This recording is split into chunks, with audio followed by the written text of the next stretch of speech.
عذاب قبر شتا یا نشتا؟ په قبر کې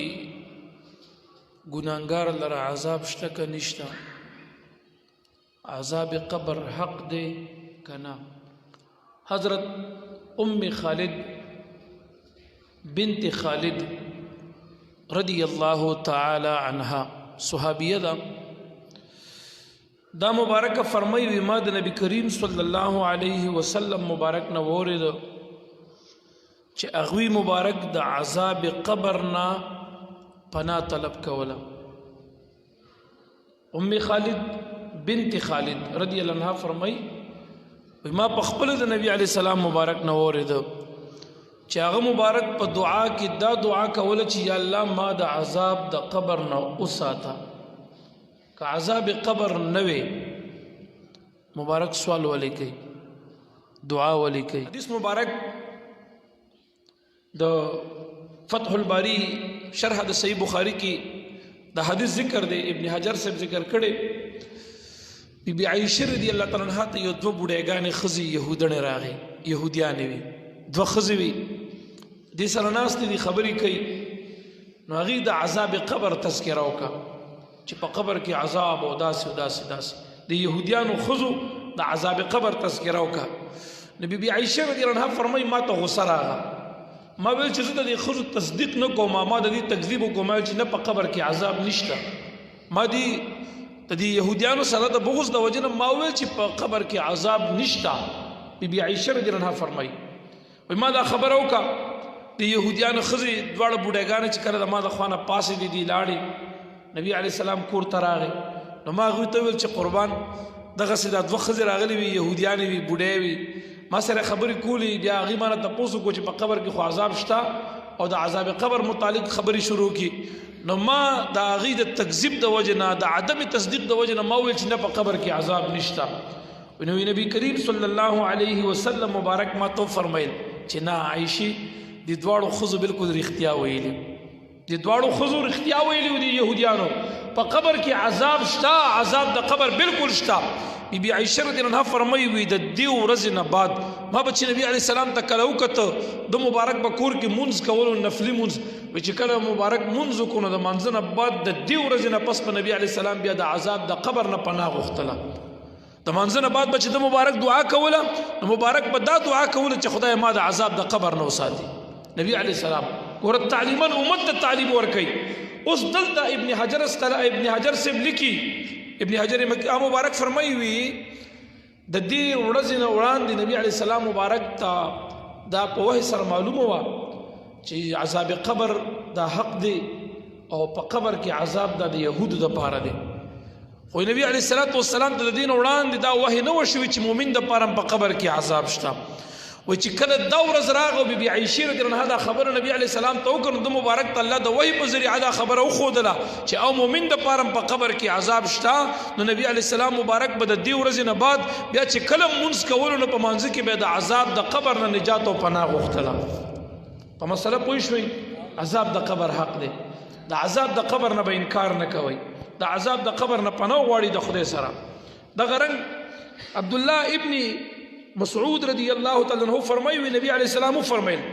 د مړو ته په دې قبر کې عذاب ملاویږي او دومره سخت عذاب وي چې د دې مړي دا چغې او د دې عذاب دا اوازونه دا د حیوانات اوري، دا زناور، دا ګډې چیلې، دا مرغان وغیره وغیره دی. ګوره دا عذاب د قبر د دې میت دا حال دا چغې دا واویلا یا د دې عذاب قبر دا اوازونه دا د حیوانات اوري. نبی علیہ السلام مبارک فرمایي. دغه رنګ په روایت د صحیح مسلم کی داسې راځي انس سے فرمایي نبی علیہ السلام فرمایل کما سره دا یره نه وي چې تاسو به دا مړي خخول پرېږدئ، دا مړي خخول پرېږدئ. کما سره دا یره نه وي نو ما به دعا کړې وي تاسو ته به الله په دنیا کې عذاب د قبر ښودلی وي. دا چې مونږ تاسې قبر کله کله کولوګو په هغې کې صرف سپینه ډوکې پراتې یا خورې شوې مړې نو دا خو مو ته ښیي دا خبرې مو تا نه خدای پټې کړي دي ځکه زموږ ستا مؤمنان یو ایمان به بالغیب وي، بالغیب به ایمان راوړو. او د ایمان په غیب باندې د دې ګور ډیر لوی سلا دا چې موږ تاسو په نه لیدو په خدای او په رسول الله سلام یقین کړی دی او د ایمان وروړی دی او د هغې د خبرو یقین او تصدیق کوو دغه ایمان وایو نو ګوره د دې ډېره لویه صله موږ تاسو دپاره مقرره ده دا موږ تاسو سره چې الله دومره عظیمه د رحم معامله کوي که نه نو دا په نه لیدو سودا ده دا په نه لیدو سودا ده دا ایمان بالغیب دی موږ تاسو خدای نه دی لیدلی کلک یقین مو پشتکه نشته دی پې تصدیق یې لرو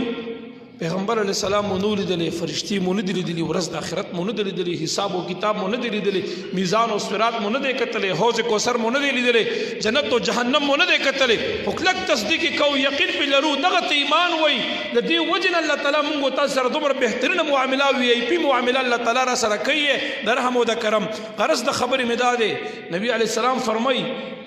که ما سره دا یره نه وي چې تاسو به د خپل مړي دفن کول پرېږدئ ما به الله ته سوال کړی وي تاسو ته به الله عذاب قبر ښودلی وي بیا که تاسو د عذاب قبر لیدلی وي نو تاسو به چرې مړي نه وي دفن کړی په دې قبر کې دومره سخت عذاب دی قبر کې دومره سخت عذاب دی د قبر د عذاب نه دی الله مونږ تاسو په امان کې وساتلی کی دا روایت د صحیح مسلم شریف بدترین عذاب دی په قبر کې او ډېر سخت ترین عذاب دی په قبر کې الله دې مونږ تاسو ته نجات او امان را نصیب وګرځولی کی د عذاب قبر متعلق یو روایت بل ویم بیا دعا کو وګد حدیث دی دا روایت ګڼو محدثینو ذکر کړي برا ابن عازب رضی الله تعالی عنہ فرمایي موږ د نبی علی السلام مبارک سره موږ ور سره د یو انصاری جنازه و کله چې هغه جنازه وروړل شو او د انصاری دفن کولو د له حد تخته کو د نبی علیہ السلام مبارک ناس ته او مونږ غیر چاپیره د نبی کریم صلی الله علیه وسلم مبارک ناس یو او د نبی علیہ السلام سر مبارک کته دی بر ابن عازب سے وی مونږ هم سرونه داسې کته کړي دي ته به چې په سر باندې مرغه ناس دی د کرنګ په ادب باندې ټول ناستو او غلی ناستو وی نبی علیہ السلام مبارک د خپل سر راپورته کو او درې کرت د مبارک ویل چې یا الله تاسو سره پناه غواړم د عذاب د قبر نه یا الله تا سره پناه غواړم د عذاب د قبر نه یا الله تا سره پناه غواړم د عذاب د قبر نه درې کرت نبی علیہ السلام دا خبر اوکا او بیا مونږ ته مخ راوګرځولو وی نبی علیہ السلام مبارک فرمایل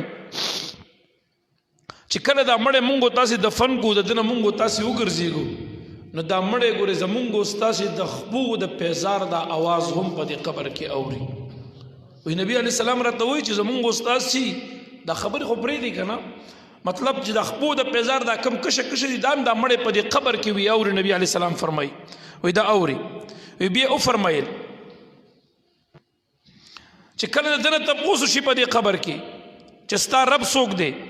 ستا دین کم یو دی ستا پیغمبر علیہ السلام څوک دی د دنه به دا تپوس کېږي د دو فرشتې راشي او دې په دې قبر کې راکېنوي او ده ته وایي چې من ربک وما دینک ومن نبیک صلی الله علیه وسلم د دنه دا تپوسونه وشي نو کدی چرته مؤمن وي نو دا مړی ورته څه وایي چې ربي الله زما رب الله دی دینی الاسلام زما دین اسلام دی او زمون پیغمبر محمد رسول الله صلی الله علیه وسلم مبارک دی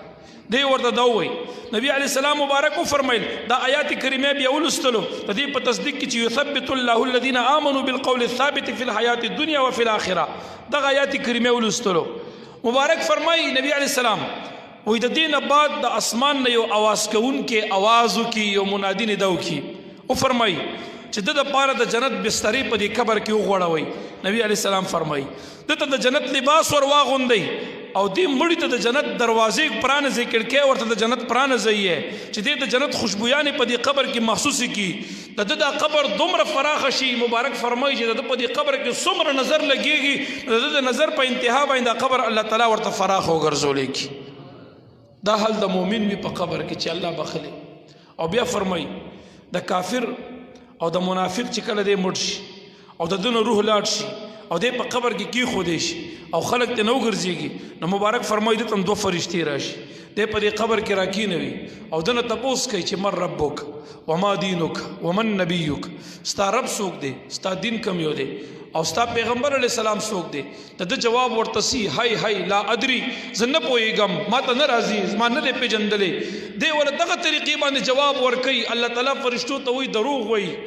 وی وحی حدیث مبارک کې دا راځي نبی کریم صلی الله علیه وسلم مبارک فرمای دی ورته افسوس شروع کی دی و چې زه نه پوهېږم وی د اسمان نه یو ندا کوونکی آواز وکړي چې دی دروغ وایي د جهنم بسترې ورته خورې کوي د جهنم لباس ورته واچوي د جهنم کړکۍ ورته کولو کوي د جهنم هغه تود ته محسوس کوي او د هغې نه بعد پې دا قبر راتنګ کوي دومره پې دا قبر را جوخ کوي الله تعالی وفرمایي دي فرشتو ته چې د ده دا ښې پختې د ګسې پختو کې دقسې ورننوځي نو په ده باندې دا قبر د دواړو طرف نه رانږدې شي دومره پې دا قبر راتنګ شي چې د ده د ښي طرف دا پختې د ګس طرف په دې پختو کې دقسې دننه ورشي او دې په دغه عذاب د قبر مسلط مبتلا وي الله تبارک وتعالی په د عذاب یو فرشته مقرر کی چې ډیر محب او hebatناک شکل وي د تور رنگ فرشته وي حدیث کې وي ازرقان شنه سترګې لري دو فرشته شنه سترګې وي تک تور رنگ والا وي او دې مړي باندې مسلط شي دي سره یو ګروز وي د نبی علی سلام د حدیث اخیری الفاظ دي په دې قبر کې مړي ته عذاب ورکړي چې د باندې یو گزار په دې ګروز دل ورکړي وای دا دومره سخت ترين ګروز دی کچرته په دې باندې دنیا دی غرونه ته یو گزار ورکړل شو دا تمام غرونه په زره زره وګرځي کې دومره سخت ترين گزار وي او دومره سخت ترين ګروز دی وای په دغه ګروز باندې د عذاب شروع شي تر قیامت پورې تر قیام تر ساعت او تر قیامت پورې د په دې قبر کې بیا عذاب دغه څه ګرځیدل شروع وي یاد ساته عذاب د قبر حق دی عذاب قبر کپ مګنئ عذاب قبر ما زه په دې باندې خبرې کوم دا خو لماره وې ډیر کم بیان زه به د تقدیم خبرې کوم چې د عذاب د قبر د پیدا کېدو اسباب څه شي دي د عذاب قبر په څه پیدا کیږي ان شاء الله دا غیب تفصیلی بیان وکاو او ور سره په دیم درته بیا بیان کوم چې د عذاب د قبر نه په څه باندې خلاصيږي د اغینه د بچ کېدو لار کوم یو دا ان شاء الله په دې مستقل بیان وشي وما علی الا البلاغ واخر دعوایا